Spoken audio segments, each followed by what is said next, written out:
આઝાદીની લડતમાં અનેક એવા વીર સપૂતો હતા જેમણે દેશ માટે પોતાનું જીવન સમર્પિત કરી દીધું. એવા જ એક બહાદુર સ્વતંત્ર સેનાની જમાલભાઈ નૂર મોહમ્મદભાઈ મુલ્લા. તેમનો જન્મ 5 જૂન 1909ના રોજ ભાવનગર જિલ્લાના ટીંબા ગામે થયો હતો. બારડોલી સત્યાગ્રહમાં તેમણે સ્વયંસેવક તરીકે સેવા આપી અને દેશની આઝાદીની લડતમાં સક્રિય યોગદાન આપ્યું. 1930થી 1932 દરમિયાન ધોળેરામાં યોજાયેલા મીઠાના સત્યાગ્રહમાં તેમણે એક ટુકડીની આગેવાની કરી. આંદોલન દરમિયાન તેઓ પકડાયા અને સજા પણ ભોગવી. પરંતુ સંઘર્ષ અહીં અટક્યો નહીં. ધાંગધ્રા, વઢવાણ, મોરબી અને રાજકોટની સ્વતંત્ર ચળવળોમાં પણ તેમણે ભાગ લીધો અને અનેક મુશ્કેલીઓ સહન કરી. 1942ની હિંદ છોડો ચળવળ વખતે વડોદરામાં ભૂગર્ભમાં રહીને તેમણે આઝાદીની લડત ચાલુ રાખી. સરઘસમાં ભાગ લેતા તેમને ઈજા પણ થઈ.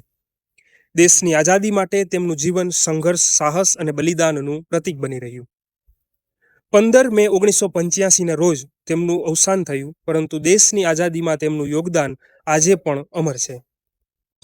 સ્વતંત્ર સેનાની જમાલભાઈ નૂર મોહમ્મદભાઈ મુલ્લાનું આઝાદીની લડતમાં આપેલું યોગદાન સદાય યાદ રહેશે.